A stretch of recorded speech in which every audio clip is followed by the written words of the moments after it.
धन्यवाद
नवीन वर्षाच्या सर्वांना मनापासून शुभेच्छा. येणारं नवीन वर्ष, येणार नाही आलेलं नवीन वर्ष आपल्या सर्वांसाठी आशीर्वादाचं, सुखा समाधानाचं जावं ही परमेश्वराची प्रार्थना. आणि मी विश्वास करतो की माझ्या नवीन वर्षाची सुरुवात रायगड मंडळीतून झाली आहे. तर माझ्यासाठी तुम्ही प्रार्थना कराल की वर्षभर परमेश्वराने माझा उपयोग त्याच्या कार्यासाठी करावा. आणि मला हे आठवण राहील वर्षभर की सुरुवात मी रायगड मंडळीतून केली, नाही का? माझ्यासाठी पण हे नवीन वर्ष बऱ्याचशा नवीन गोष्टी घेऊन येणार आहे आणि आलेला आहे, माझा विश्वास आहे. मी प्रभूला धन्यवाद देतो की आतापर्यंत मी महाराष्ट्र आणि गुजरातमध्ये सेवा करतोय, पण नवीन वर्षामध्ये देवाने मला ओडिसामध्ये पण सेवेसाठी संधी दिली, छत्तीसगडमध्ये पण तारखा दिल्या गेल्या, पंजाबमध्ये पण तारखा दिल्या गेल्या. ही देवाची कृपा. आणि म्हणून मी तुम्हाला सांगितलं की नवीन वर्षाची सुरुवात रायगड मंडळीतून झालेली ना, तर तुम्ही सर्वांनी माझ्यासाठी प्रार्थना करा की परमेश्वर अजून त्याच्या कार्यासाठी माझा उपयोग करेल आणि प्रभू माझ्यासोबत राहील. कारण प्रार्थनेची एका देवाच्या दासाला फार गरज असते. आमेन. तर यावेळेस आपण देवाच्या वचनाकडे जाऊन एक छोटीशी प्रार्थना करू आणि आपण वचनाकडे जाऊ. सर्वशक्तिमान जिवंत अनुग्रहकारी देवा, प्रभू तुला धन्यवाद देतो, स्तुती करतो. हा समय तुझ्याकडून आहे परमेश्वर पिता. आज तू आम्हाला हा नवीन दिवस, हे नवीन वर्ष दिलं, त्याबद्दल आम्ही तुझे आभार आणि उपकार मानतो. माझ्या देवा, या वर्षभरासाठीची तुझी इच्छा आणि योजना आमच्या जीवनाबद्दल आहे प्रभू. आज तुझ्या वचनात राहून तू आमच्याशी बोलते बाबा. हो परमेश्वरा, तू आमची भेट घे परमेश्वर. आम्ही कसं चालावं, काय करावं, येणाऱ्या दिवसात प्रभूची तुझ्या योजना काय आहे, त्या सगळ्या गोष्टी आज तुझ्या आत्म्याद्वारे आणि तुझ्या वचनाद्वारे विदित करते बाबा. आम्हा प्रत्येकाशी तू आज बोल, कारण परमेश्वर आम्ही तुझी वाणी ऐकू इच्छितो. हो परमेश्वरा, इथे जमलेली लोक मला ऐकण्यासाठी नाही, प्रभू तुला ऐकण्यासाठी बसलेली आहेत बाबा. हो प्रभू, आम्ही तुला ऐकू इच्छितो परमेश्वरा.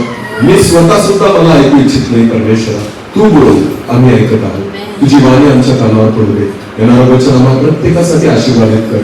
पवित्र आत्मा प्रभू माझा आणि इथे बसलेल्या प्रत्येकाचा ताबा घे आणि समजण्यासाठी आम्हाला अंत करून दे. आदर, मान, महिमा, गौरव, सन्मान तुझा आहे, तुलाच देऊ. प्रार्थना येशू प्रभू तुझ्या पवित्र आणि गोड नावाने मागितली. आता माझ्याकडे लक्ष द्या. आताच 2 दिवसापूर्वी मी एका स्टेटसला पाहिलं व्हॉट्सअपच्या, आणि त्या ठिकाणी एक पत्रिका होती एका देवाच्या दासाची पुण्याकडे, आणि त्यांच्या चर्चच्या नवीन वर्षाच्या मीटिंगची ती पत्रिका होती. ज्यावेळेस मी ती पत्रिका वाचली तर त्याच्यावर असं लिहिलेलं होतं की 2026 की भविष्यवाणी आहे, म्हणजे 2026 साठी होणाऱ्या भविष्यवाणी. मी विचार केला की नेमकं काय असावं ना हे. बघा, आजकाल काय झालेलं आहे की देवाची सेवा, देवाचं वचन हे सुद्धा लोकांना आकर्षित करण्यासाठी आहे. पण मी तुम्हाला सांगू का, माणसाकडून आपण भविष्यवाणी ऐकण्यापेक्षा देवाचं वचन जे आहे ना बायबल, हे सर्व भविष्यवाणीचं पुस्तक आहे. कोणी वेगळी भविष्यवाणी करण्याची गरजच नाही, कारण जे देवाने इथे उत्पत्तीपासून तर प्रगटीकरणापर्यंत केलेल्या ना सगळ्या भविष्यवाण्याच. नीट लक्ष द्या. आजकाल नवीन ट्रेंड निघालाय की एखादा सेवक भविष्यवाणी करतो आणि लोक खुश होतात आणि लोकांना वाटतं ती भविष्यवाणी माझ्या जीवनात पूर्ण व्हावी. की येणाऱ्या दिवसामध्ये तू अमेरिकेला जाणार आहे, भविष्यवाणी. येणाऱ्या दिवसामध्ये तुला चांगली नोकरी लागणार आहे, ही भविष्यवाणी. येणाऱ्या दिवसामध्ये तुला खूप पैसा मिळणार आहे, ही भविष्यवाणी. नीट लक्ष द्या, ह्या भविष्यवाण्या नाहीयेत. भविष्यवाण्या ह्या देवाच्या वचनानुसारच असतात. तुम्हाला माहिती का, येशू ख्रिस्ताच्या जन्मापासून तर मृत्यूपर्यंत प्रभू येशू ख्रिस्ताने फक्त आणि फक्त देवाच्या भविष्यवाण्यांना पूर्ण केलं. आमेन. त्याचा जन्म कुमारीच्या पोटी का झाला? कारण भविष्यवाणी केलेली होती. येशू ख्रिस्त नासरेतात राहायला का गेला? कारण भविष्यवाणी केलेली होती, त्याला नासुरी म्हणते. येशू ख्रिस्त गाढवावर का बसला? कारण भविष्यवाणी केलेली होती, तुझा राजा नवरा आहे. प्रभू येशू ख्रिस्ताने आम का घेतली मरताना? कारण भविष्यवाणी केलेली होती. प्रभू येशू ख्रिस्त वधस्तंभावर का गेला? भविष्यवाणी केलेली होती. प्रभू येशू ख्रिस्ताने रोग्यांना आरोग्य का दिलं? भविष्यवाणी केलेली होती. का सुवार्ता प्रचार केला? भविष्यवाणी केलेली होती. येशू ख्रिस्त मेल्यातून का उठला? कारण भविष्यवाणी केलेली होती. याचा अर्थ प्रभू येशू ख्रिस्ताचं सगळं जीवन हे देवाच्या वचनातील भविष्यवाण्यांवर होतं. हालेलुया. याचा अर्थ असा होतो की आपल्या पण व्यक्तिगत जीवनामध्ये त्याच भविष्यवाण्या पूर्ण होतील ज्या देवाच्या वचनामध्ये आहेत. आमेन. म्हणून मी माझ्या मनाची एखादी भविष्यवाणी सांगण्याची गरज नाहीये, तर देवाचं वचन आपल्यासाठी पुरेसं आहे भविष्यवाण्या करण्यासाठी. आणि जर तुम्ही त्यावर विश्वास ठेवाल तर नक्कीच ते आपल्या जीवनामध्ये पूर्ण होईल. आमेन. एक वचन वाचा, योहान सुसमाचार याचा पहिला अध्याय वचन 1. नीट लक्ष द्या. योहान सुसमाचार 1 आणि 1. प्रारंभी शब्द होता. देवाचं वचन म्हणतं की प्रारंभी शब्द होता, शब्द देवासह होता, शब्द देवासह होता, आणि शब्द देव होता. आता शब्दच देव होता. बायबल असं म्हणतं की प्रारंभी शब्द होता, शब्द देवासह होता, शब्दच देव होता. हिंदीमध्ये म्हटलेले आदि में वचन था, वचन परमेश्वर के साथ था, वचन ही परमेश्वर था. म्हणजे काय? शब्द म्हणजे काय? वचन. शब्द म्हणजे काय? वचन हाच देवाचा शब्द आहे. इंग्रजीमध्ये याच देवाच्या वचनाला वर्ड ऑफ गॉड म्हणतात, म्हणजे परमेश्वराचे शब्द. हालेलुया. मग याचा अर्थ काय होतो माहिती का? हे परमेश्वराचे शब्द आहेत. जर याच्यावर तुम्ही विश्वास ठेवला ना, 100% हे वचन आपल्या जीवनामध्ये पूर्ण होईल.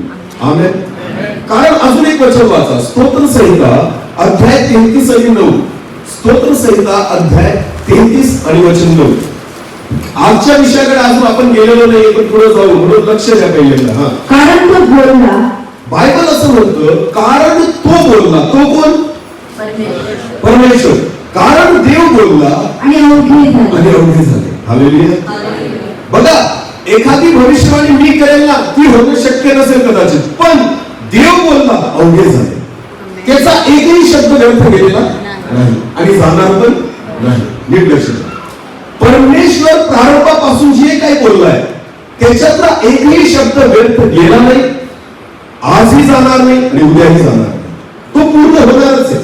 म्हणजे याचा अर्थ जे फॉर्म आहे, जे स्थिर आहे, भरोशाच्या लायक आहे, ते फक्त देवाचं वचन आणि देवाचे शब्द आहे. की जर मी याच्यावर विश्वास ठेवला ना, तर तो बोलला आणि ते होणार आहे. कारण देव बोलला अवघे झाले, देवाचं वचन.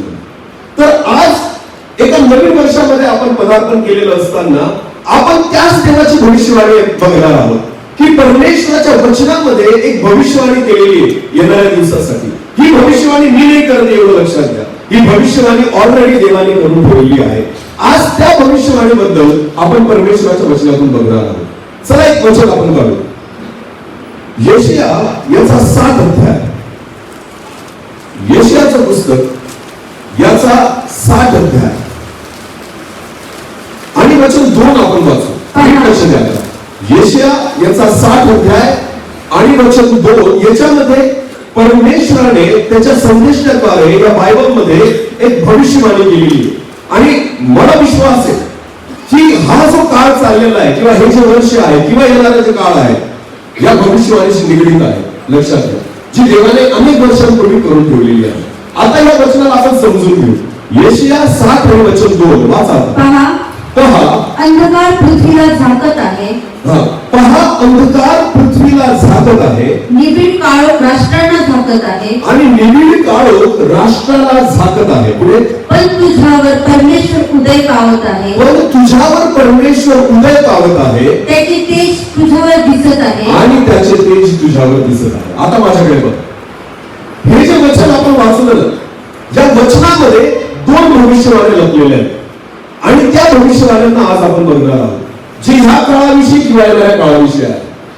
आणि जर देवाच्या वचनाला तुम्ही नीट वाचलं तर याच्यामध्ये 2 भविष्यवाणी आपल्याला पाहायला मिळतील.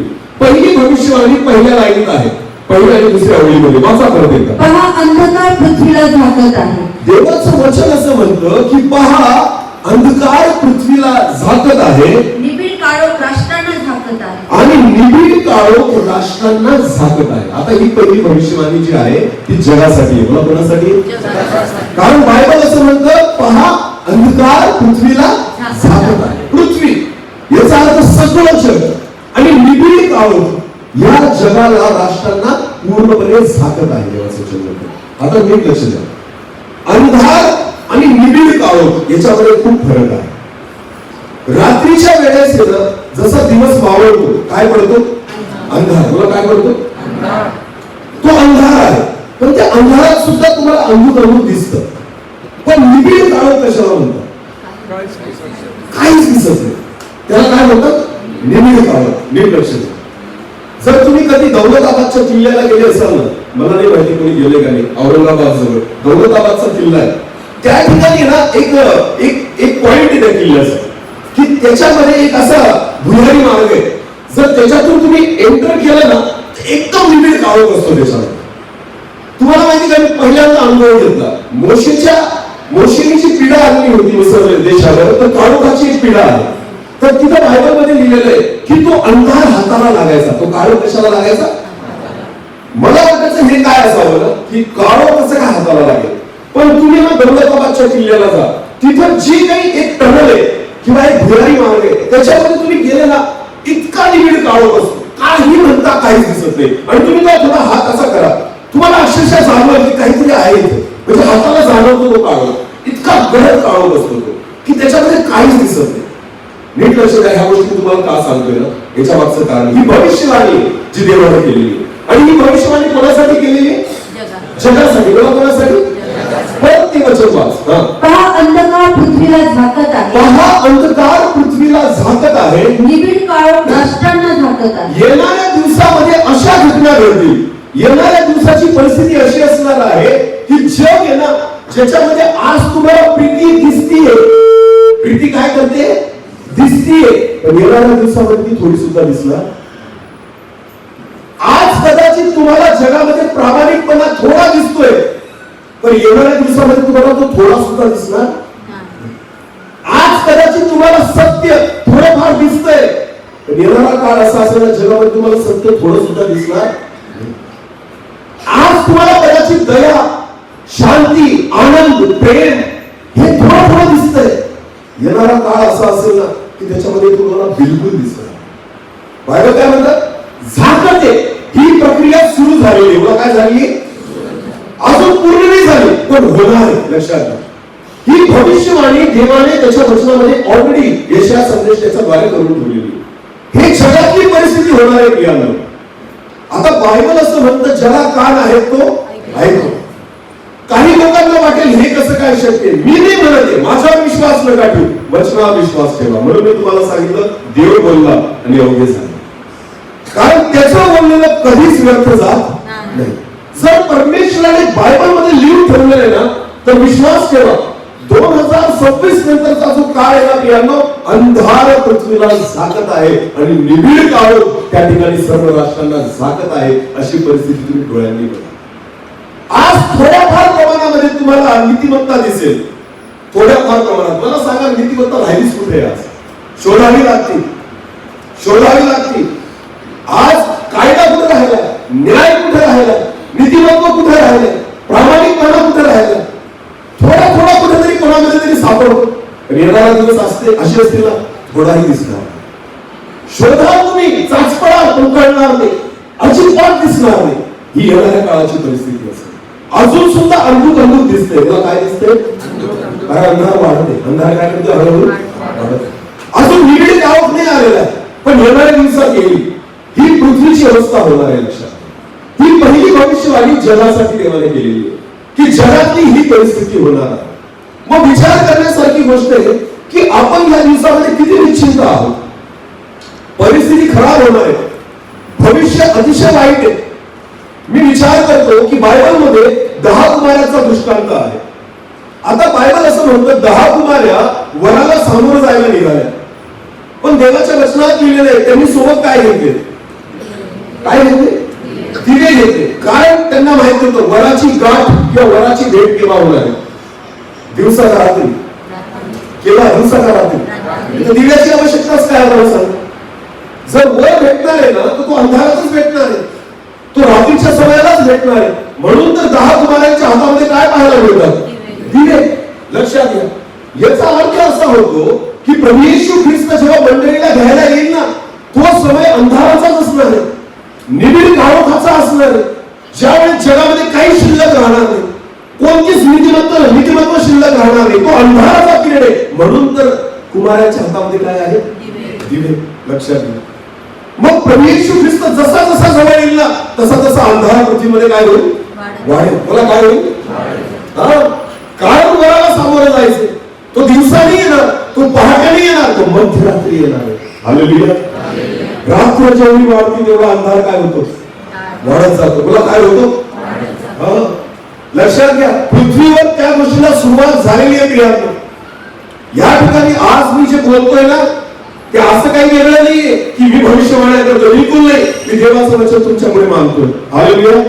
मी वेगळी भविष्यवाणी काय करू, यशाने करून ठेवलेली आहे. मी वेगळी भविष्यवाणी काय करू, परमेश्वराने तिच्या दासाद्वारे करून ठेवलेली आहे. मी फक्त देवाचा दास या नात्याने मी त्या बायबल असं म्हणतो ना, अरण्यात पुकारणाऱ्याची वाणी ना, ओरडणाऱ्याची वाणी. जसा योहान होता की तो ओरडत होता, लोकांना सांगत होता की पश्चाताप करा, वळा, कारण देवाचं राज्य जवळ आलेलं आहे. आज परमेश्वर त्याच्या दासांद्वारे दुसरं काहीच नाही करते. परमेश्वर, तुम्हाला माहिती का बायबल काय म्हणतं, येशू ख्रिस्त येण्याच्या अगोदर तुतारीचा नाद होईल. तुला काय होईल. लोक लिटरली तुतारीला ऐकू इच्छितात ना. लोकांना वाटतं की देवदूत अशा तुताऱ्या घेऊन उभ्या राहतील आणि टाटा असा आवाज येईल आमच्या डोक्यात, आमच्या कानांवर, आणि बघ आम्ही लगेच तयार होतो. तुतारीचा नाद काय लक्षात घ्या. तुतारीचा नाद हाच आहे की जेव्हा देवाचे दास ओरडून ओरडून सांगतात की पश्चाताप करा, कारण देवाचं राज्य. हा तुतारीचा नाद आहे की जो आपल्याला जागा करू इच्छितो, जो आपल्याला तयार करू इच्छितो, जो येणाऱ्या परिस्थितीची जाणीव करू इच्छितो. या दिवसांमध्ये जो जो परमेश्वराचा दास हा देवाच्या आत्म्याने चालतोय ना, तो प्रत्येकाच्या हातामध्ये देवाने तुतारी दिलेली. तुला काय दिलेली आहे की त्याने लोकांना सज्ज करावं, त्याने मंडळीला तयार करावं, मंडळी ख्रिस्ताच्या आगमनासाठी तयार व्हावी, यासाठी आज तुतारी वाजवली जाते. आज मी या ठिकाणी उभा आहे किंवा संध्याकाळी मी दुसऱ्या ठिकाणी असेल, काय करतोय परमेश्वराचा दास. तुम्हाला काय वाटतं प्रियांनो, हे काय चाललेलं आहे. मी नाही, असे अनेक देवाचे सेवक आहेत जे आज परमेश्वराची सेवा इकडे तिकडे घेऊन फिरतायत. तुम्हाला माहिती की तुतारी प्रभू वाजवते की लोकांना जागा करण्यासाठी, कारण देवाचा पुत्र लवकरच त्याच्या मंडळीला घेऊन जाण्यासाठी येणार आहे. आणि प्रियांनो, बायबल असं म्हणतं तो समय अंधाराचा असेल. तुला कसा असेल, म्हणून दिव्यांची गरज आहे. हालेलुया. आज प्रत्येक व्यक्तीच्या जीवनामध्ये तो आत्मिक दिवा असला पाहिजे, नाहीतर त्या अंधारामध्ये तुम्हाला काहीच दिसणार नाही. तो अंधार जो आहे ना, तो तुम्हाला पण गडप करेल. तो अंधार तुम्हाला पण दिसून येणार नाही. मला एक सांगा ना, 10 कुमारांपैकी किती कुमारे गेल्या आतमध्ये? 5. का बरं? बायबल असं म्हणतं 5 कुमारांचे दिवे जायला लागले होते. काय लागले होते? विझायला लागलेले होते, अंधुक व्हायला लागलेले होते. दिवा त्या ठिकाणी निवडायला लागला होता, दिवा विझायला लागला होता, म्हणून ते काय मागत होते? तेल. पण दिलं त्यांना तेल नाही. मग ते काय गेलं, बाहेर विकत घ्यायला गेलं. तोपर्यंत वर आला आणि त्यांना घेऊन, ज्या 5 होत्या त्यांना घेऊन निघून गेला. लक्षात घ्या, मिळती बाब जरी असेल ना तरी कठीण आहे येशू ख्रिस्ताला सामोरं जाणं. तेल संपलेलं असेल ना तरी कठीण आहे येशू ख्रिस्ताला सामोरं जाणं. या अंधारामध्ये तुमच्या सोबत दिवे लावलेले आणि सोबत वाटीमध्ये काय असलं पाहिजे? तेल असलं पाहिजे. ही आत्मिकता आपल्या जीवनामध्ये असणं गरजेचं आहे. ही तयारी आपल्या जीवनामध्ये असणं गरजेचं आहे. कारण येणारा काळ जो आहे ना, तो निबिड अंधकाराचा आहे. मला कसला आहे? निबिड काळ, जो पृथ्वीला झाकत आहे देवाचं वचन. काहीच दिसणार नाही त्याच्यामध्ये तुम्हाला, कोणतीच आशा दिसणार नाही, कोणतं चांगलं काही तुम्हाला त्या ठिकाणी दिसणार नाही. पूर्णपणे निबिड काळ. ही भविष्यवाणी जगासाठी. एक वचन वाचा, एक वचन काढू आपण. मत्ती सुवर्तमान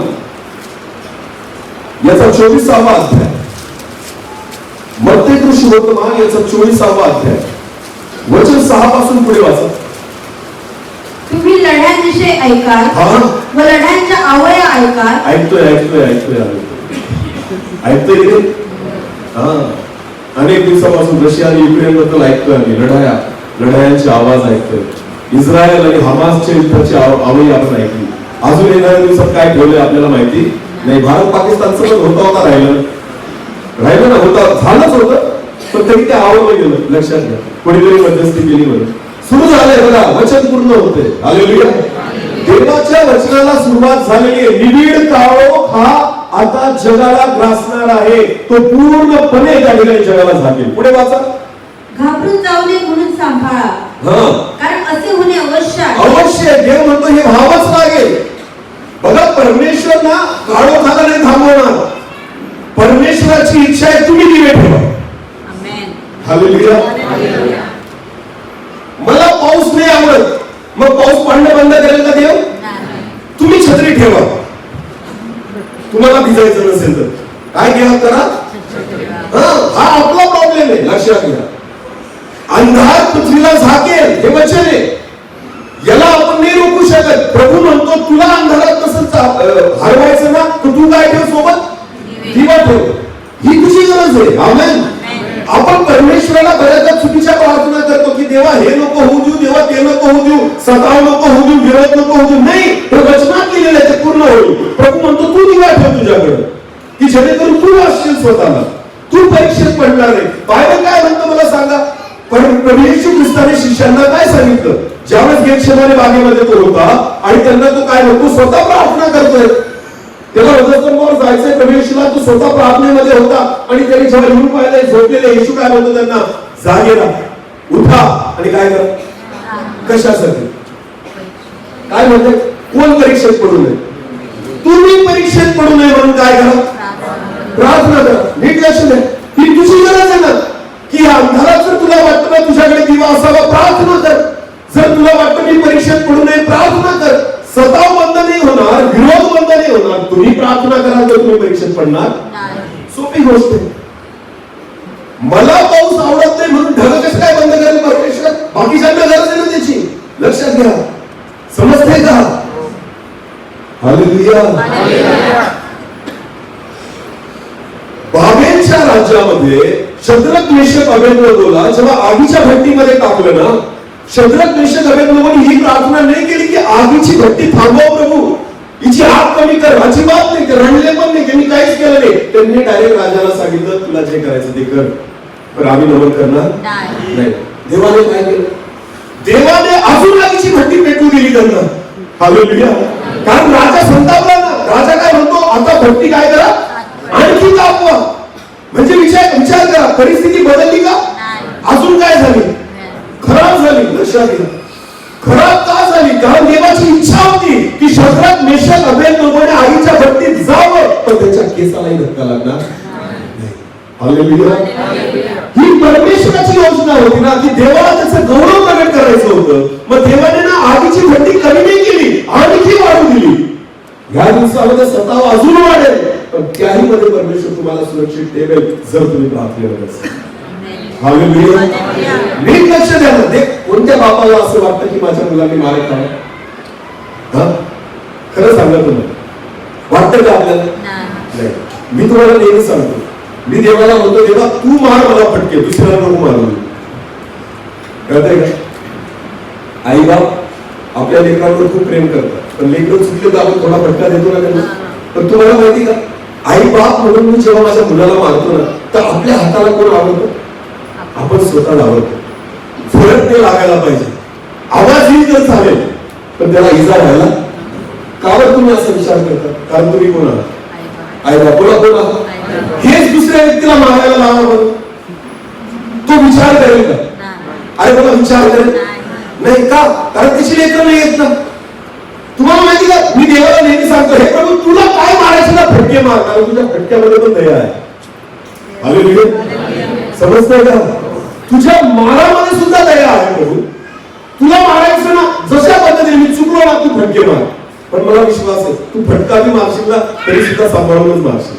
पण शत्रूच्या हाती घेऊ नको. दावीद काय म्हणतो चुकल्यावर, दावीदाला देवाने ऑप्शन दिले ना, मी काय करू तुझ्यासोबत सांभाळ, शत्रूच्या हातात देऊ ना का मरी पाठवू का काय करू. दावीद काय म्हणतो, माणसाच्या हाती पडण्यापेक्षा देवाच्या हाती पडणं चांगलं.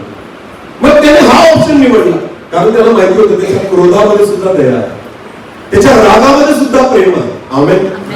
नीट लक्ष द्या प्रियांनो, या दिवसामधली परिस्थिती तुम्ही बदलू शकत नाही प्रार्थनेने ना, आपण बदलू शकत का. कारण जेव्हा तुम्ही विपरीत प्रार्थना करतात ना, तुम्ही देवाच्या वचनाला रद्द करताय की प्रभू हे होऊ देऊ नको. आहे प्रभू म्हणतो होणार आहे, पण तुम्ही घाबरू नका. हालेलुया. तिथं वचनात काय म्हणतात, तुम्ही काय करू नका, घाबरून जाऊ नये म्हणून सांभाळा. तुम्ही घाबरून जाऊ नये म्हणून सांभाळा. हालेलुया. सोपी गोष्ट आहे प्रियांनो. देवाची इच्छा आहे ही जगाची अवस्था येणाऱ्या दिवसामध्ये होईल, तर तुम्ही घाबरून जाऊ नये म्हणून सांभाळा. आमेन.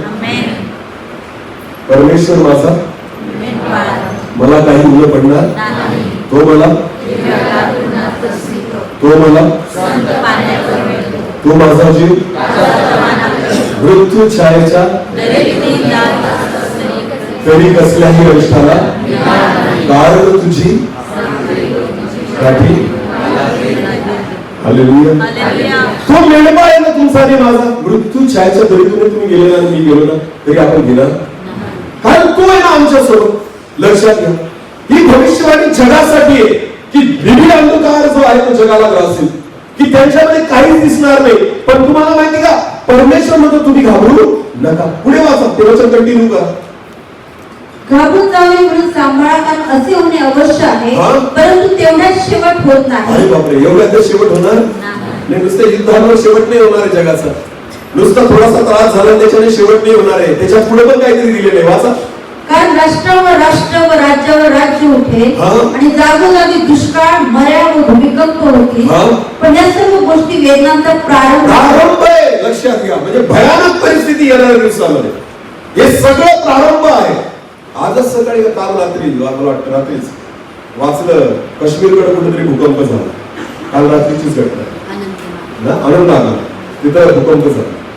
हे चालू झालेलं आहे सगळीकडे. जगभरातली परिस्थिती बदलणं सगळं सुरू झालेलं आहे. अचानक कुठं पण पूर येतोय, अचानक कुठेतरी भूस्खलन होतंय, अचानक कुठेतरी भूमिकंप होत आहे, अचानक कुठेतरी मर्या सुरू होत आहेत. या सगळ्या गोष्टींना प्रारंभ झालाय. तरी बायबल काय म्हणतो, हा वेदनांचा काय प्रारंभ आहे.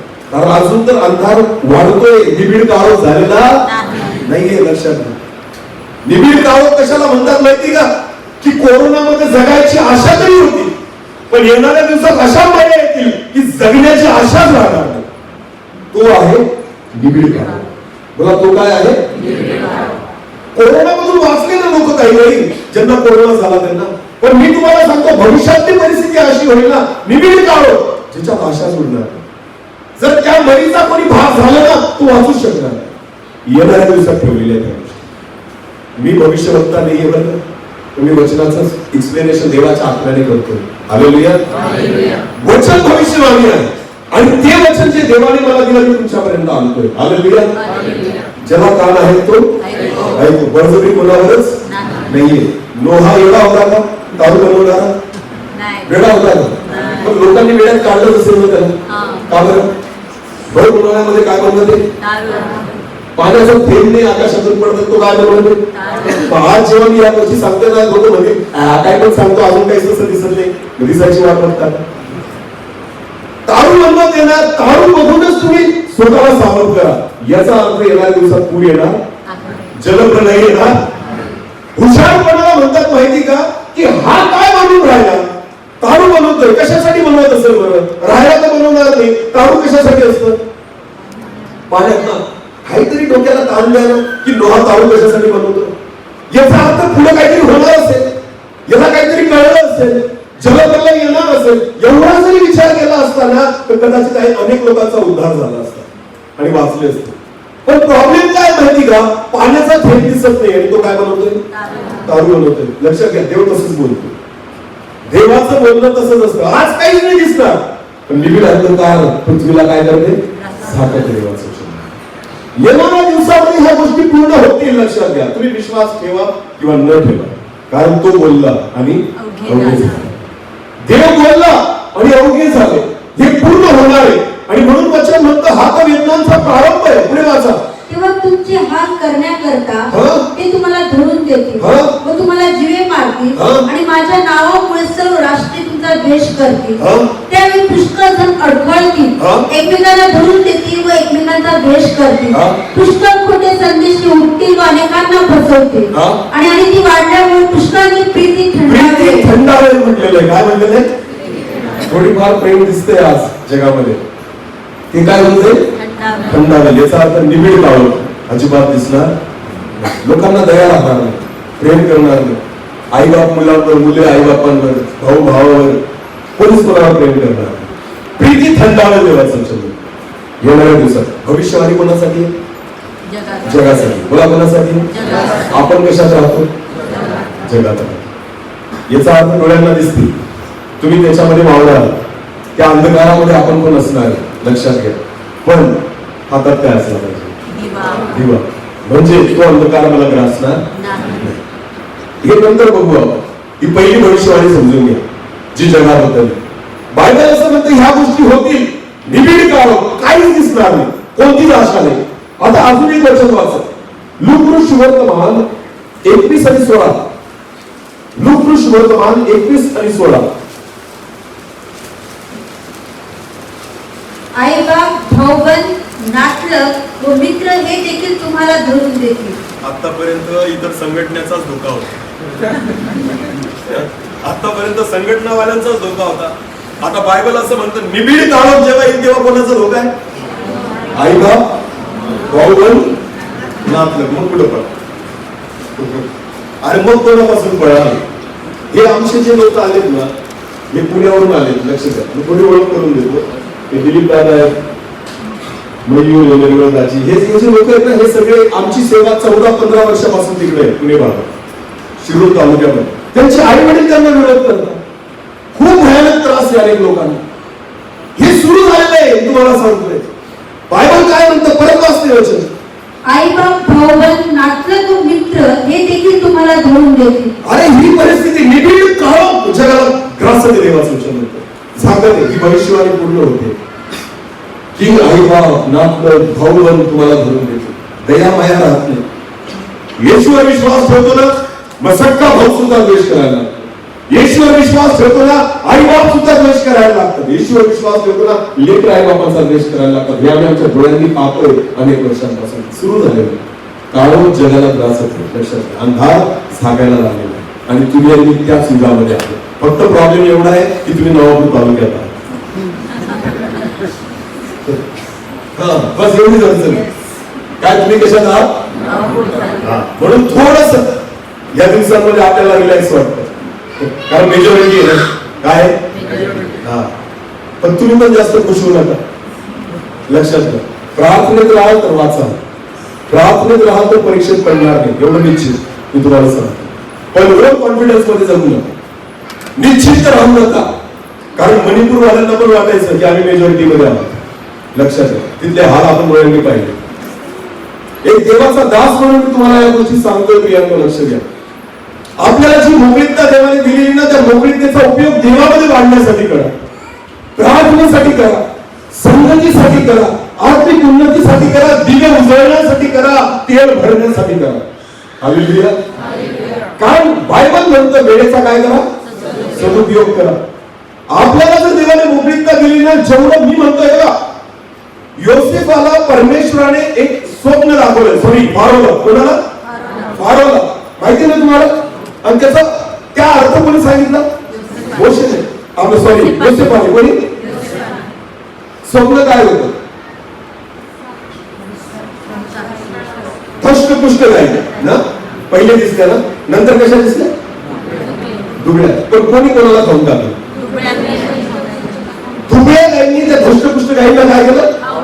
तसंच कंस दिसली ना पहिले, एकदम भरलेली टवटवी, आणि नंतर सुकलेली अशीच कशी कंस.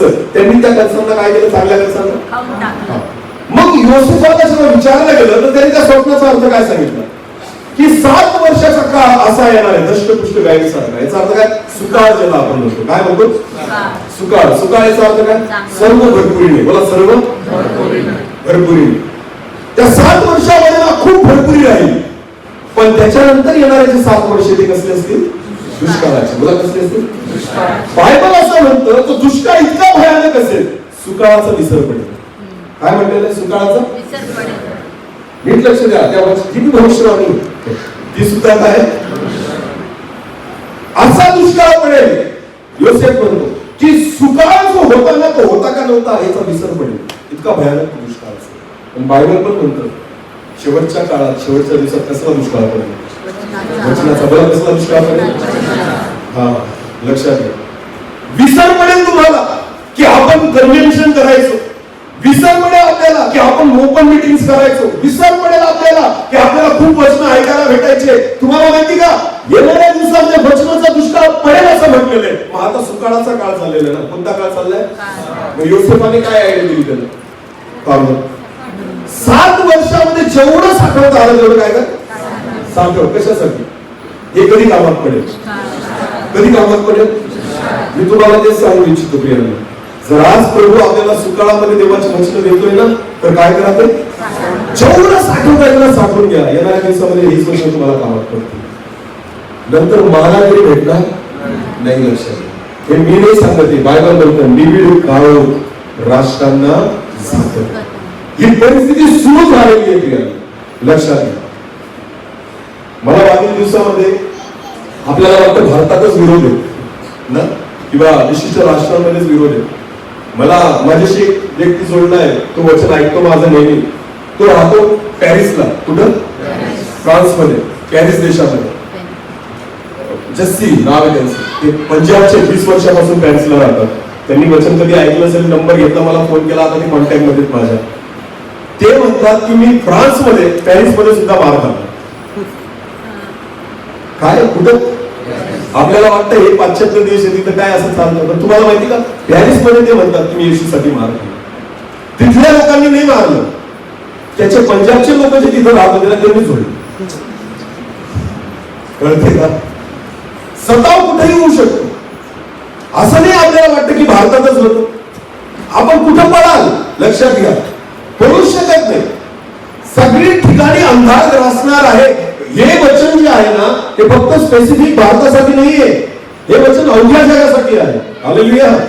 त्या जगामध्ये सगळे राष्ट्र आले, त्याच्यामध्ये युरोप पण आला, त्याच्यामध्ये अमेरिका पण आला, त्याच्यामध्ये मिडल ईस्टचे राष्ट्र पण आले, त्याच्यामध्ये आपला आशिया पण आला, सगळे आले त्याच्यामध्ये. काही सुटणार नाही. सगळ्या ठिकाणी ही अवस्था असणार आहे, लक्षात घ्या. हालेलुया. पण देवाची इच्छा आहे ना, या सर्व परिस्थितीमध्ये तुम्ही घाबरू नका. कारण ही परिस्थिती होईल. देवाचं वचन म्हणतं प्रीती थंडावेल, शून्य होऊन जाईल सगळं काही, आणि तुम्हाला काहीच आशा दिसणार नाही. ही पहिली भविष्यवाणी. बोला कोणासाठी? जगासाठी. बोला कोणासाठी? आता दुसरी भविष्यवाणी बोलू. वेळ आपला जातो पुढे. दुसरी भविष्यवाणी यशया 60:2-5. पहा, अंधकार पृथ्वीला झाकत आहे, निबिड काळोख राष्ट्रांना झाकत आहे, पण तुझ्यावर परमेश्वर उदय पावत आहे. पण बायबल असं म्हणतं, दुसरी भविष्यवाणी, पृथ्वीला अंधकार झाकत आहे, निबिड काळोख राष्ट्रांना झाकत आहे, पण दुसरी भविष्यवाणी काय? तुझ्यावर परमेश्वर उदय पावत आहे. तुझ्यावर परमेश्वर काय पावत आहे? हे कोणाबद्दल आहे? बोला विश्वासाने, हे कोणाबद्दल आहे? आपल्याबद्दल. आमेन. जगासाठी ती भविष्यवाणी की निबिड काळोख जगाला झाकून टाकेल. विश्वास करण्यासाठी एक भविष्यवाणी आहे. काय? काय बरोबर? पण तुझ्यावर परमेश्वर उदय पावेल. पण तुझ्यावर परमेश्वर उदय पावेल. आमेन. पावत नाही, काय म्हटलं? पावत आहे. हालेलुया. देवाच्या वचनामध्ये चालू आहे ती प्रक्रिया की परमेश्वर तुझ्यावर उदय पावत आहे. याचा अर्थ काय? अंधारात तुम्हाला कशामध्ये आणण्याचा प्रयत्न करेल? प्रकाशामध्ये. हालेलुया. नीट लक्ष द्या. जर या भविष्यवाणीवर तुम्ही विश्वास ठेवला ना, तर बायबल मध्ये प्रकटीकरणाच्या पुस्तकामध्ये 7 मंडळी आहेत, आणि त्यांच्यापैकी एक मंडळी आहे जिचं नाव फिलाडेल्फिया आहे. कोणती मंडळी? आपल्या एरियातल्या नाही बरं का, बायबल मधली फिलाडेल्फिया मंडळी. त्याच्याविषयी बोलतो. त्या मंडळीला देवाने काय आश्वासन दिलेलं आहे माहिती का? जो परीक्षा प्रसंग सर्व जगावर येईल त्याही पासून मी तुला दूर राहतो. आमेन. 7 मंडळांपैकी एक मात्र मंडळी आहे फिलाडेल्फिया मंडळी. स्मुर्ना मंडळीचं पण कौतुक केलेलं देवाने, पण तरी तुला मंडळी तुझे काही दिवस हालापेष्टीमध्ये जातील. पण फिलाडेल्फिया मंडळीला देव म्हणतो की जो परीक्षा प्रसंग सगळ्या जगावर येईल त्याच्यापासून पण मी तुला दूर राहतो. म्हणजे तुझ्यावर तो परीक्षा प्रसंग येऊ देणार. याचा अर्थ आहे ना, त्या मंडळीचा आपण भाग होऊ शकतो. मग काय करा? संस्था बदला. चला आता टीम मधून फिलाडेल्फिया जाऊ, असं करू नका. संस्था ही जगाची व्यवस्था आहे. हालेलुया. मंडळी देवाची आहे. आमेन. ज्यावेळेस फिलाडेल्फिया मंडळीमध्ये जे गुण आहेत ना, ते जर आपल्या जीवनामध्ये आले ना, तर बायबल असं म्हणतो जो परीक्षा प्रसंग सगळ्या जगावर येईल त्याच्यापासून तुला दूर राहतो. आमेन. कारण परमेश्वर तुझ्यावर काय पावत आहे? उदय पावत आहे. आमेन. फिलाडेल्फिया मंडळीचं सापडलं का? वाच करून थोडंसं. धीराविषयीचे माझे वचन तू राखले आहे. सर्वात महत्वाची गोष्ट फिलाडेल्फिया मंडळीमध्ये काय होती? धीर. बोला काय? धीराविषयीचे माझे वचन तू राखले आहे. म्हणून पृथ्वीवर राहणाऱ्या लोकांची परीक्षा होण्याचा. त्याच्या अगोदरचं वाच, ज्याच्या तिचं काय कौतुक केलं देवाने ना, ते वाच. तुझी कृत्य मला ठाऊक आहे. तुझी कृत्य मला ठाऊक आहे. पहा, मी तुझ्या पुढे दार उघडून ठेवले आहे. आता देव म्हणतो तुझी कृत्य मला. कृत्य म्हणजे काय? काम. तू शिक्षक आहे, तू डॉक्टर आहे, तू इंजिनियर आहे, हे काम कर. मग कोणती काम? मी कालच आमच्या मंडळीमध्ये संदेश देत होतो. मी त्यांना एक उदाहरण दिलं. की म्हटलं जेवढे नोकरदार वर्ग असतो ना आपण, आपल्याला आर्थिक वर्ष संपल्यावर काय करावं लागतं? ऑडिट काय करावं लागतं ना, व्यावसायिकांना पण करावं लागतं. मग ऑडिट काय असतं? वर्षभर किती कमाई केली ना, सगळ्या गोष्टींचा ताळमेळ कोणाला सादर करायचं? शासनाला. बघा पगार कोणाचा असतो? आपला. हिशोब कोणाला द्यावा लागतो? सरकारला. आहे का नाही? 31 डिसेंबर जो आहे ना, तो ख्रिस्ती लोकांसाठी ऑडिटचा दिवस आहे. कसला दिवस आहे? की वर्षभर तुम्ही काय केलं देवासाठी, त्याचं ऑडिट देव कधी करतो? बोला ना, 31 डिसेंबर. लक्षात घे, तुझी कृत्य मला ठाऊक आहे देवासाठी. तू काय कामं केलीत ना, त्या सगळ्यांवर देवाची नजर आहे. हालेलुया. मी तुम्हाला खरं सांगू का, तुम्ही काय पैसे कमवतात, तुम्ही काय नोकरी, आज लोकांना कसलं कौतुक आहे मला सांगा बरं, कसलं कौतुक? मला असा जॉब लागला, मी असं घर बांधलं, मी अशी गाडी घेतली, माझ्याकडे एवढा पैसा आहे, माझा मुलगा डॉक्टर झाला, माझा मुलगा इंजिनियर झाला. मी तुम्हाला सांगतो, देव अशा गोष्टींकडे बघत पण नाही बघत करण्याची. खरं सांगतो, याला आशीर्वाद नाही मिळत. बायबल काय म्हणतो माहिती का? एका मंडळीबद्दल, लावदिका मंडळीबद्दल तुझ्याविषयी म्हणतात, नाही लावदिका तुझ्याविषयी म्हणतात की तू श्रीमंत आहे, पण तू उघडा वागला आहेस, देवाचं तू कष्टी आहे, तू दीन आहे, तू गरीबी आहेस. हे लावदिकिया मंडळीला म्हटलेले आहे. तुझ्याविषयी म्हणतात की तू श्रीमंत आहे, पण प्रभू म्हणतो तू तर गरीबी आहे, उघडा वागलाय का? आत्मिक रीतीने तुझ्याकडे काही दिसत नाही, काही दिसत नाही. तुझ्याकडे बँक बॅलन्स आहे, पैसा भरलेला आहे, वचन कुठं भरली? दाखव मला ते भांडार उडून दाखव ज्याच्यामध्ये देवाची वचनं भरली आहेत. बायबलमध्ये परमेश्वराच्या वचनाला सोन्यासारखं म्हटले गेलेले. बायबलमध्ये देवाचं वचन मोती आहे. मग मला एक सांगा ना, जर आत्मिक रीतीने मला श्रीमंत व्हायचं असेल ना, तर 500च्या नोटा नाही, देवाचे वचन माझ्या जीवनामध्ये दिसली पाहिजे. जो ज्याच्याकडे ते मोत्यांचं भांडार आहे ना, तो आत्मिक जीवनामध्ये सगळ्यात श्रीमंत आहे. ज्याच्याकडे त्या सोन्याचं भांडार आहे ना वचनाच्या, तो आत्मिक जीवनामध्ये सर्वात श्रीमंत आहे. आज लोकांना कसलं कौतुक असतं? पैशाचं. मी एवढा कमवला, मी असं घर बांधलं, मी तसं बांधलं. मी म्हणतो एवढे मोठे घर बांधूच नका की ज्यावेळेस येशील तुला सोडता येणार नाही. जेवढी गरज आहे तेवढंच करा, नाही तर लोटाच्या बायको सारखं लक्ष सगळं मागं एवढं करून ठेवलं होतं तिथे. कशाला एवढं करायचं? जेवढी गरज आहे तेवढं करा ना. 4 लोक राहतात आणि 10 खुल्या बांधून ठेवतात आणि 5व्याला आतमध्ये घुसून देत नाही. कोणाला 4ला सुद्धा बनवते, पण 10 पण निर्वाहाला बांधून ठेवले. आजकाल लोक घर स्वतःसाठी नाही बांधत, दाखवायला बांधतात. कशासाठी? आजकाल माणसाचं सगळं तसंच आहे, स्वतःसाठी कमी असतं पण दाखवण्यासाठी जास्त असतं. गाडी पण आम्ही घेतो, स्वतःसाठी नाही घेतो, दाखवण्यासाठी. मी अशी कशी काय घेऊ? समोर एक स्टेटस. काय स्टेटस? हे बघा, हे बसलेले. काय गरज आहे 50 लाखाची गाडी घ्यायची? हा 1.5 लाखाचा मोबाईल कशाला पाहिजे? पण स्टेटस काय? हे आमच्या मंडळीतलेच आहेत बरं का, तिला पुण्याच्या. त्यांचा ना महिन्याचा टर्न 2.5 करोड आहे. किती? 2.5 करोड स्वतःची कंपनी द्यायची. ते आमच्या मंडळीतले सभासद आहे. माणूस खूप चांगला आहे. उदाहरण दिलं. स्टेटस असतो ना, ती बाहेर त्यांचीच गाडी उभी आहे, फॉर्च्युनर. आपल्याला स्विफ्ट पण चालते ना, स्विफ्ट ना, आणि तो भेटली तरी खुश आपण. पण एक स्टेटस जपायचा म्हटलं तर किती पाहिजे? कमीत कमी फॉर्च्युनर. त्यांचा मुलगा लग्न करत होता, तर लग्नाच्या वेळेस मुलगा म्हणायचा, पप्पा मला लँड रोव्हरचा पाहिजे आहे, तर मी लग्नच करणार नाही. आता 1 करोडची गाडी घेतल्याशिवाय लग्न करणार नाही. बाबा तू आला ना, आपला सारखा कसं म्हटलं असता. मग बापांनी ना 50 लाखाची घेऊन दिली. चल ही घे, ही फॉर्च्युनर, ती दोघी. लक्षात घ्या, हा स्टेटस असतो माणसाचा.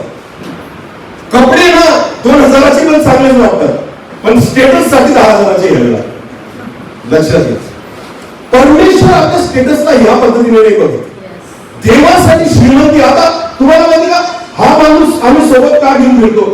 श्रीमंत आहे म्हणून नाही, आणि आमच्याकडे ना श्रीमंताला आम्ही तसं स्थान देत पण नाही. पहिली गोष्ट, हा व्यक्ती एवढा पैसा आहे, सगळ्या गोष्टी आहेत, तरी पण देवाला दिवसातून 2-1 तास प्रार्थनेसाठी देतो.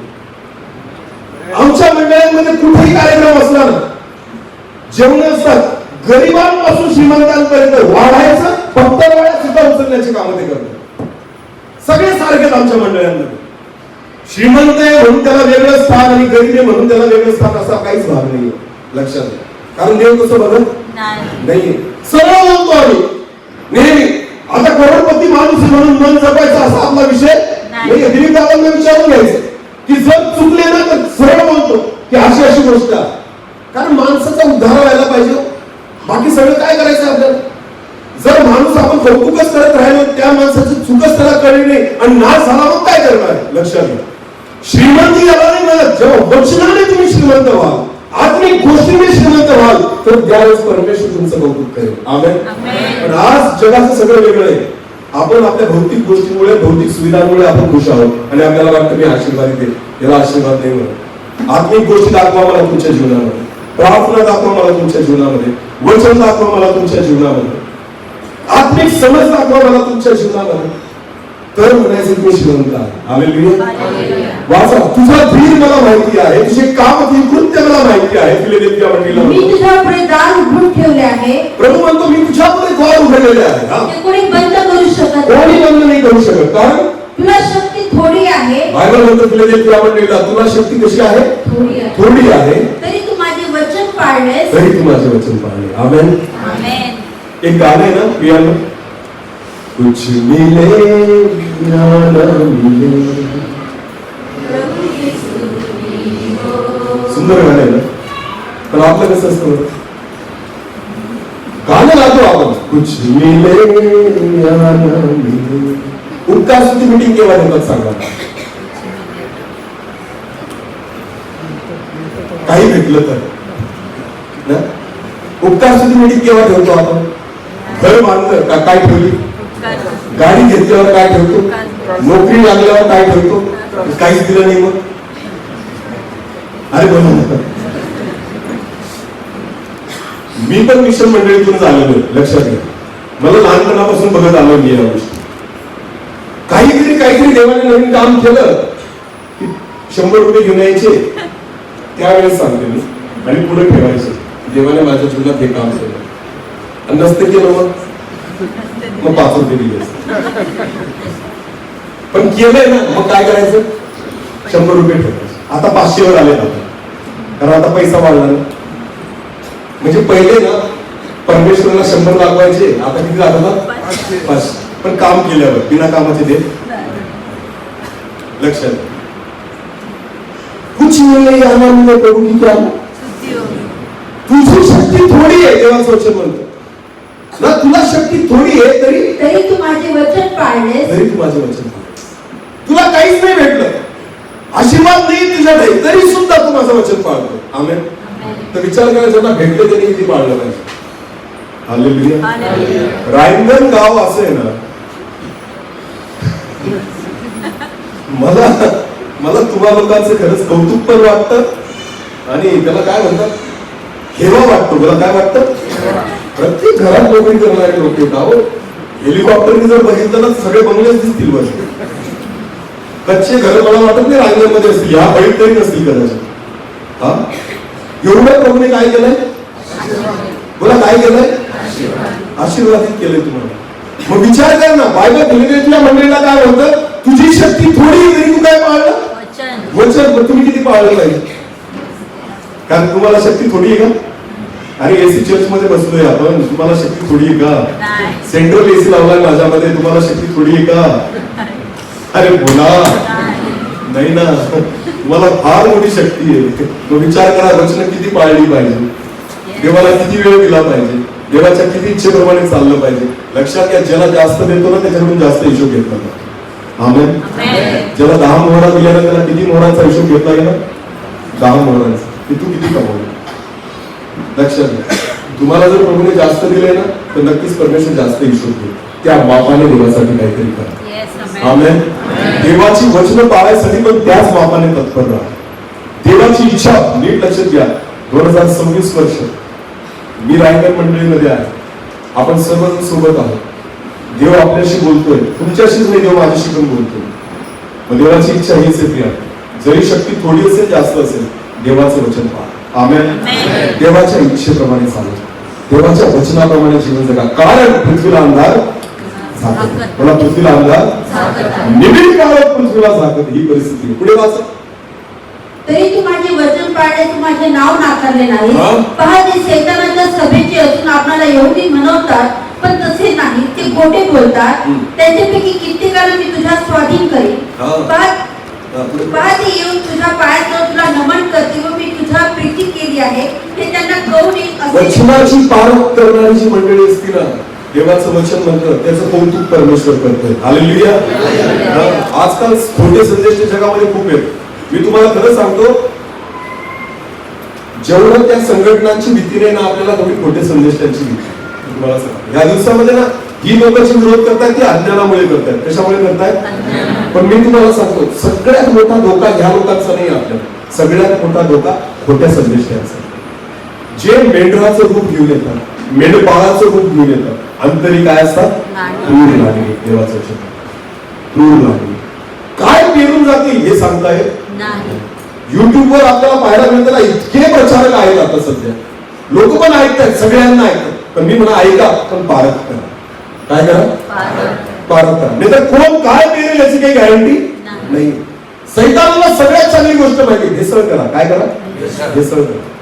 तुम्हाला माहिती का, आज जगामध्ये आपण अन्न खातोय. आज पहिले अब्राहमाच्या काळामध्ये, मोशेच्या काळामध्ये लोक किती जगायचे? किती जगायचे? 500 वर्ष. मी त्यांचे वर्ष ऐकतो, वाचतो ना, म्हणतो प्रभू आमचं का बरं एवढं कमी?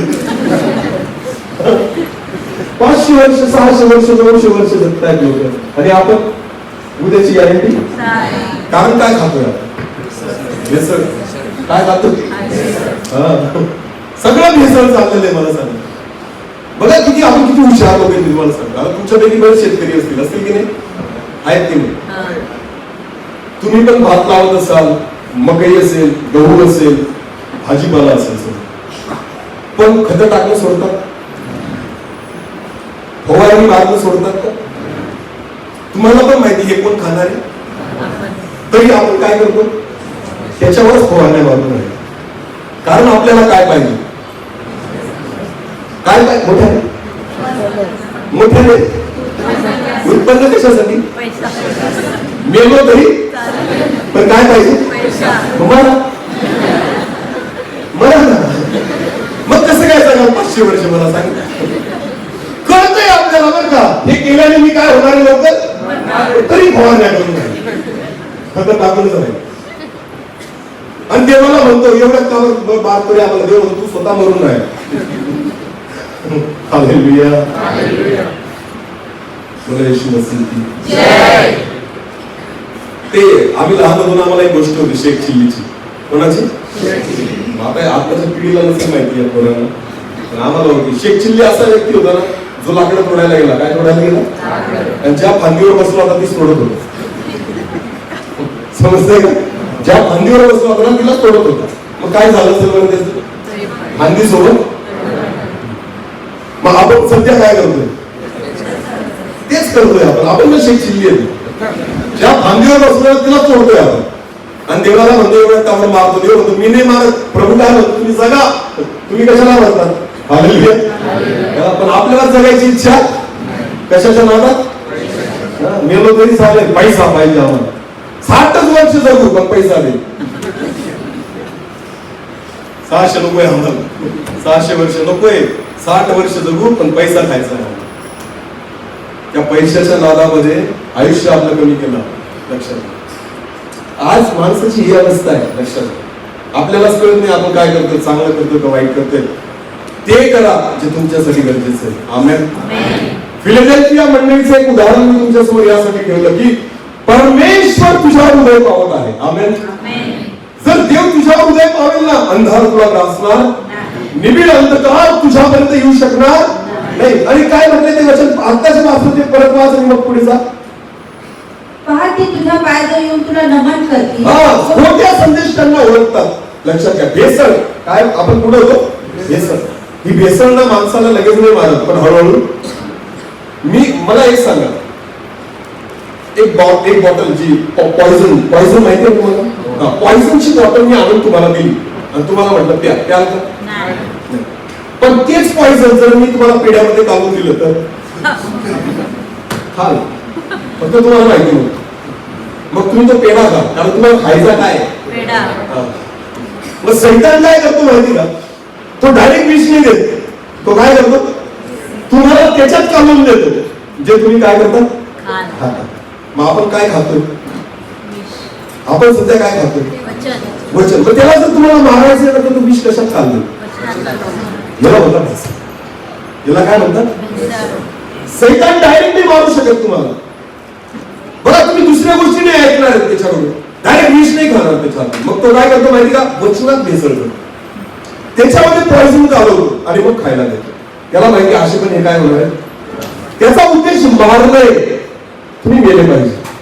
मग कसं मारायचं ना, त्याच्यासाठी तो वेगळे प्लॅन करतो. आणि तुम्हाला माहिती का, खोटे संदेश हे तेच आहेत जे वचनामध्ये विषाची भेसळ करतात. आणि जे वचन जिवंत ठेवतं तेच वचन जेव्हा भेसळयुक्त तुमच्यापर्यंत येतं, बिघडलेलं तुमच्यापर्यंत येतं ना, ते तुम्हाला मारतं. लक्षात घ्या. म्हणून या दिवसामध्ये सगळ्यात जास्त त्या गोष्टींची काळजी घ्या की चुकीचं आतमध्ये जाऊ देऊ नाही तर तेही मारेल. ही फिलाडेल्फिया मंडळी जी चुकीचं खायची नाही. पुढे वाचा. धीराविषयीचे माझे वचन तू राखले आहेस, म्हणून पृथ्वीवर राहणाऱ्या लोकांची परीक्षा होण्याचा, म्हणून पृथ्वीवर राहणाऱ्या लोकांवर जो परीक्षा प्रसंग सर्व जगावर येणार सर्व जगावर येणार आहे, सगळ्या जगावर अंधकार ग्रासेल, निबिड काळोख होईल, जो प्रसंग सगळ्या जगावर येणार आहे त्यापासूनही मी तुला राखीन, त्यापासूनही मी तुला राखीन. आमेन. तुला नाही काही होणार, तुझ्याकडे दिवा असेल. हालेलुया. अंधार तुला ग्रासू शकणार नाही. ही दुसरी भविष्यवाणी त्या लोकांसाठी जे देवाच्या वचनाप्रमाणे इच्छित चालतील. आमेन. ज्यांच्यावर देव उदय पावेल. हालेलुया. यशिया 61 वाच. यशिया 61. प्रकाशमान हो, बायबल असं म्हणतं, उठ प्रकाशमान हो, कारण प्रकाश तुझ्याकडे आला आहे. प्रकाश तुझ्याकडे आला आहे. प्रकाशमान हो. प्रभू डायरेक्ट प्रकाशित नाही करत. प्रभू काय म्हणतो, तू प्रकाशमान हो, उठ प्रकाशमान हो. मला एक सांगा, प्रकाशमान होणं म्हणजे काय. अजून 10 मिनिटं चालतील ना, चालेल नीट लक्ष. प्रकाशमान होणं म्हणजे काय. प्रकाशमान कशाला म्हणतात नाही तुम्हाला, हा लाईट आहे, हा प्रकाशित आहे का प्रकाशमान आहे, मोठ्याने हा प्रकाशित झालेला, त्याच्यात करंट आलाय तो प्रकाशित झाला. प्रकाशमान होणं कशाला म्हणतात. बरं एक उदाहरण देतो. चंद्र प्रकाशित आहे का प्रकाशमान आहे. चंद्र प्रकाशमान आहे. मग काय प्रकाशमान कशाला म्हणतात माहिती का, सूर्याचं तेज कोणावर पडतं आणि तो रिफ्लेक्ट करतो जगाकडे. चंद्राला स्वतःचा प्रकाश आहे का नाही. आपण शिकलेलो आहोत, आपल्याला माहिती चंद्र स्वतः प्रकाश देत.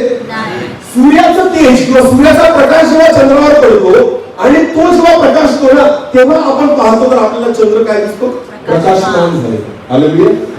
प्रकाशमान होणं म्हणजे काय माहिती का, की समोरचा जो आहे त्याचा प्रकाश आपल्यावर येतो.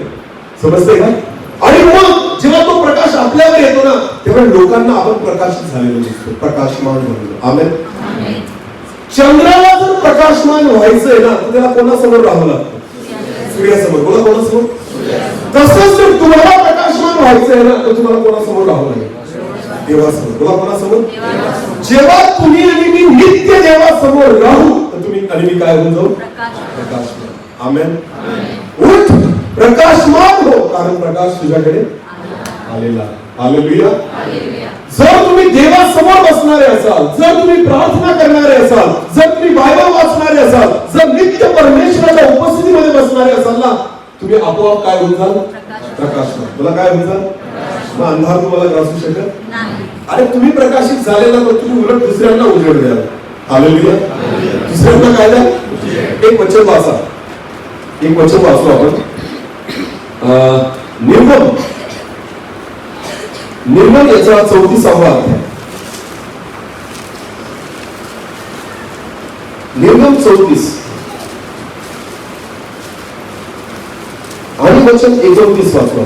मग मोशे सिनाई पर्वतावर उतरला आणि तो साक्षीपटाच्या दोन्ही पाट्या हातात घेऊन पर्वतावर उतरून येत असता हा. परमेश्वराशी संभाषण केल्यामुळे आपल्या चेहऱ्याची तेजाचे किरण निघत आहे याचे त्याला भान नव्हते. भान नव्हते. हालेलुया.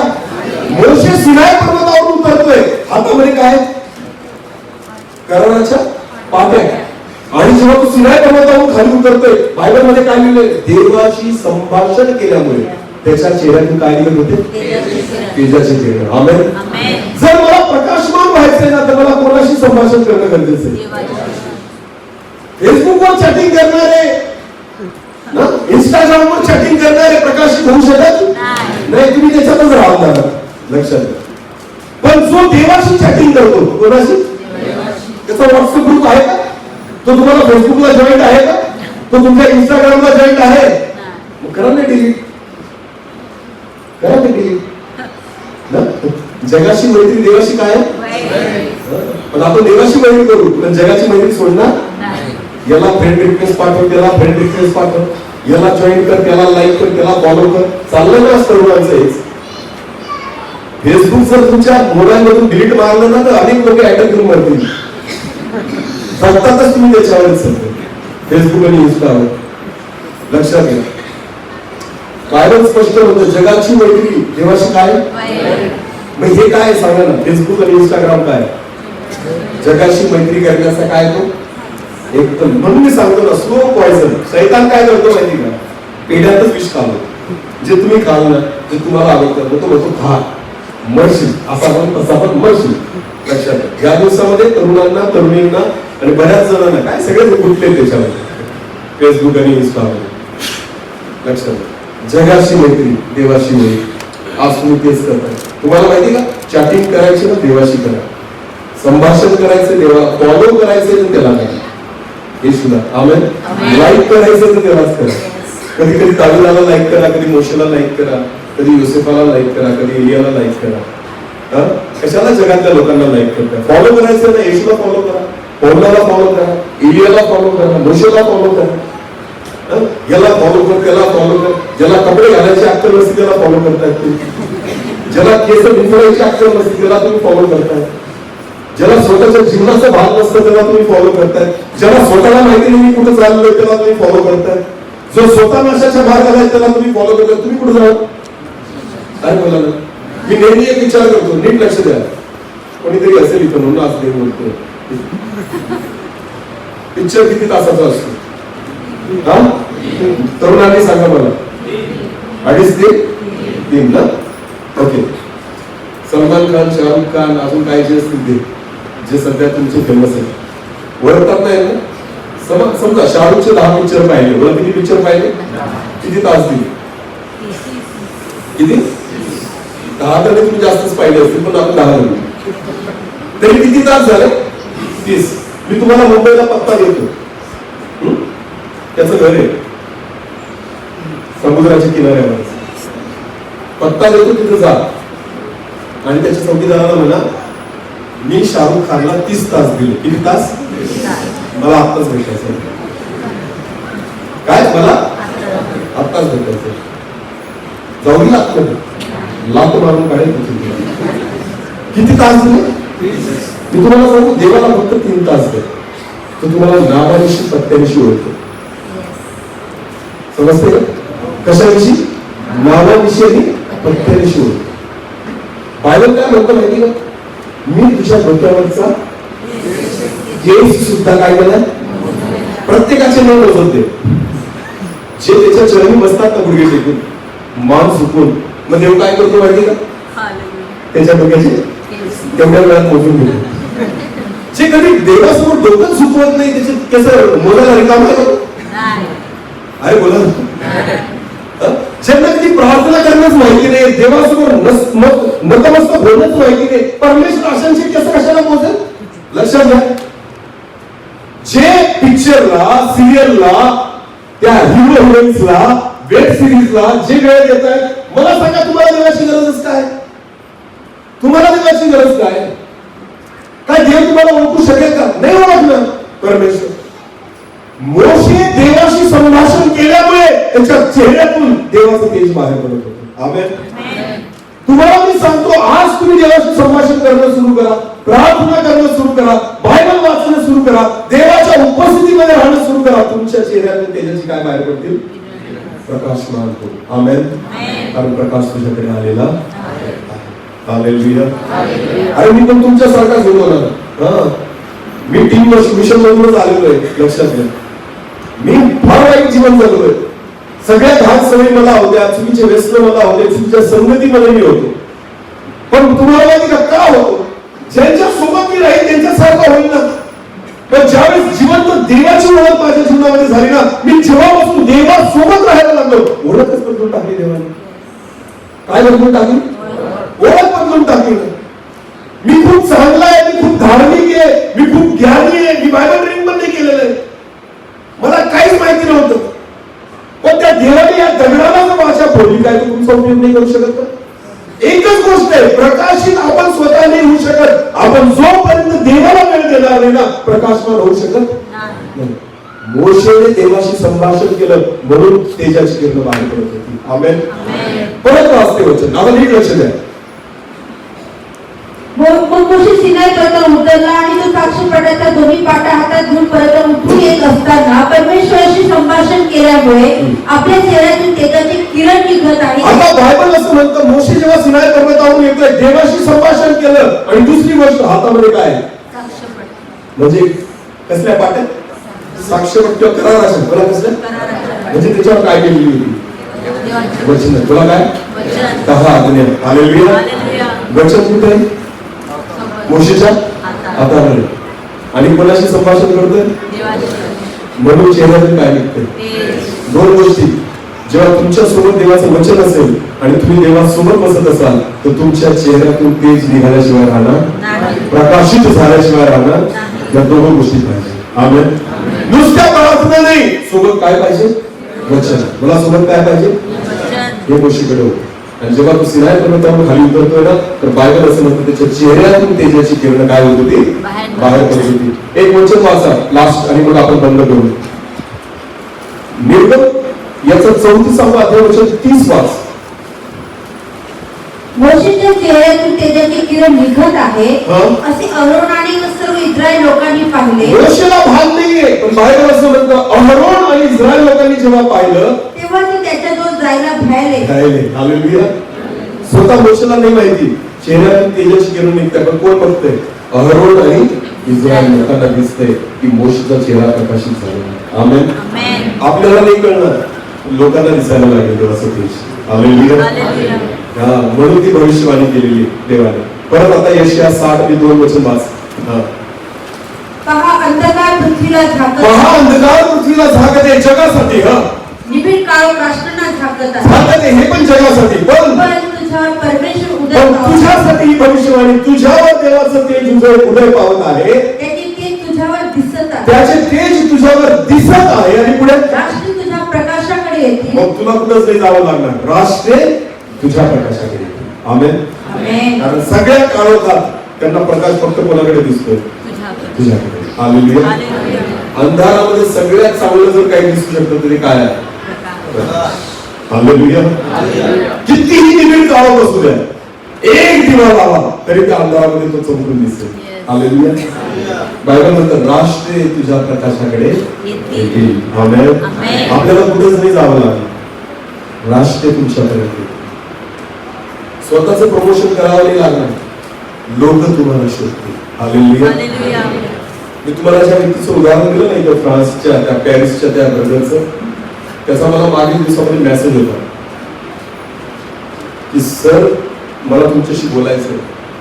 ठीक आहे, तुम्हाला केव्हा फोन करायचा करा. त्यांनी मला फोन केला. ते मला म्हणायचे 15 दिवसापासून मी तुमचा नंबर शोधतोय, मी तुमचा व्हिडिओ ऐकला, 15 दिवसापासून शोधतोय, पण मला सापडतच नाही. त्यांनी अहमदाबादला त्यांचा एक मित्र होता, त्याला फोन केला की भेटतो का? नाही भेटलो. इकडं तिकडं फोन लावले, नाही सापडला. शेवटी त्यांनी माझे इतर व्हिडिओज पाहिले, त्याच्यामध्ये एका ठिकाणी तो नंबर होता आणि त्याच्यावरून त्यांनी मला मेल पण केला. माझा मेल आयडी असतो कारण प्रत्येक व्हिडिओला, पण मेल कोण चेक करतो? आपल्याला सवय नसती मेल चेक करायची. जास्तीत जास्त आपण मेसेज चेक करतो, पगार जमा झाला का नाही, याच्यावर काही टेन्शन नाही घेत आपण मेल बिल. त्यांनी मला मेल पण केलेला होता, नंतर चेक केलं. तो व्यक्ती शोधत होता प्रेम. 15 दिवसानंतर त्याला नंबर सापडला. तो इतका खुश झाला मला हे नाही म्हणायचं, माझं कौतुक नाही सांगितलं, मी तुम्हाला हे सांगतोय, प्रकाश तुमच्यातही असेल ना, लोक तुम्हाला शोधतात.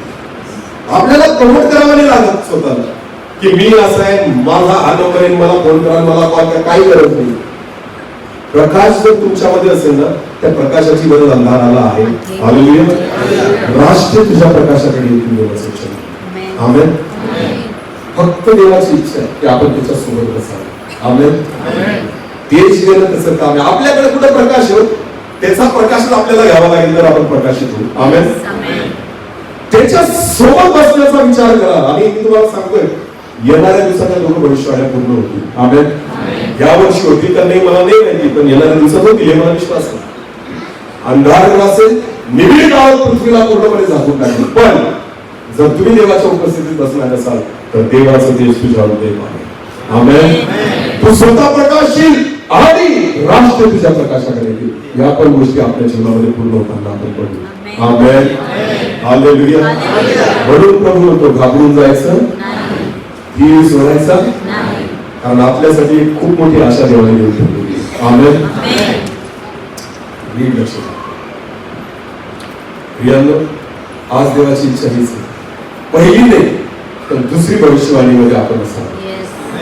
अंधारामध्ये नाही पण उजेडामध्ये आम्ही असावं. अंधाराचे साक्षीदार नाही पण देवाच्या तेजाचे साक्षीदार आम्ही असावं. विश्वास ठेवतो की 2026 वर्ष आणि येणारे दिवस आपल्यासाठी त्याच तेजाचे आणि त्याच प्रकाशाचे असतील. बोला आमेन. आपण अंधारात जरी असलो ना तरी देवाचं तेज आपल्या जीवनाकडे जगाला प्रकाश. हालेलुया. आणि आपण पडणार नाही ही देवाची इच्छा. डोळे झाकून प्रार्थनेमध्ये सर्वजण आपण प्रार्थनेमध्ये माझ्या देवा, आज तुझ्या जिवंत वचनाद्वारे तू आमच्याशी बोललायस. खरंच तुझी इच्छा आहे तर होता की आम्ही तुझ्या प्रकाशाकडे आहे आणि प्रकाशवान आम्हाला सांग तुझ्या इच्छेप्रमाणे चालण्यासाठी करू. धन्यवाद.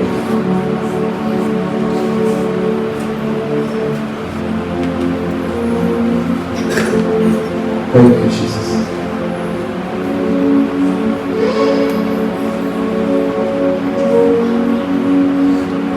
उपकार किए हैं तुझ पर, ये तूने नहीं जाना, फिर भी गले लगाया, क्योंकि यीशु भला है मेरे मन, प्रभु की तू आराधना कर, क्योंकि वो भला है मेरे मन, प्रभु की तू आराधना कर, क्योंकि वो भला है। जब जा रहा अंधकार से हाथ पकड़ कर चलाया, ले आया उजियारे में, क्योंकि यीशु भला है। जब जा रहा अंधकार से हाथ पकड़ कर चलाया, ले आया उजियारे में, क्योंकि यीशु भला है मेरे मन, प्रभु की तू आराधना कर, क्योंकि वो भला है मेरे मन, प्रभु की तू आराधना कर, क्योंकि वो भला है। उपकार किए तुझ पर, ये तूने नहीं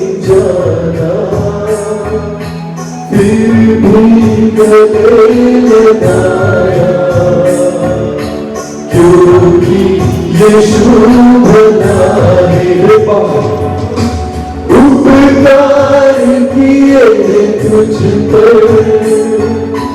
ये तूने नहीं जाना फिर भी गले लगाया क्योंकि ये शुभ नारे मेरे मन प्रभु की तू आराधना कर बुद्धि हो भगाने मेरे मन प्रभु की तू आराधना कर बुद्धि हो भगाने। धन्यवाद हा प्रभूजी, आज जरी आम्ही अंधकारात चालत असलो परमेश्वर, पण तू आम्हाला प्रकाशमान कर परमेश्वर. कारण प्रभूजी हा अंधार जो पृथ्वीला व्यापत आहे, जगाला व्यापत आहे परमेश्वर, या अंधाराला आम्ही थांबवू शकत नाही, पण आम्ही स्वतःला प्रकाशित करू शकतो देवा, स्वतःला प्रकाशमान करू शकतो. आणि हीच तुझी इच्छा आहे की या वर्षामध्ये आम्ही स्वतःला प्रकाशमान करावं, या वर्षामध्ये आम्ही स्वतःला असं तयार करावं की जो परीक्षा प्रसंग सर्व जगावर येणार आहे त्यापासूनही तू आम्हाला सुरक्षित ठेवायचा. आज तू आमच्याशी बोललाय, या वर्षाच्या आरंभी परमेश्वर मी प्रार्थना करतो हे वर्ष त्याच प्रकाशामध्ये आम्ही घालवावं यासाठी कृपा आम्ही करतो. तुझं देश आमच्यावर प्रकाशित व्हावं प्रभू यासाठी कृपा. जे बीज पेरलं गेलं 30 पट 7 पट 100 पट फळ देणारे कर, केवळ ऐकणारे नाही पण वचनानुसार चालणारे कर. सर्व आदर मान महिमा करू सन्मान तुझा आहे, तुलाच प्रार्थना ईश्वर तुझ्या पवित्र नावाने मागितली. आमेन.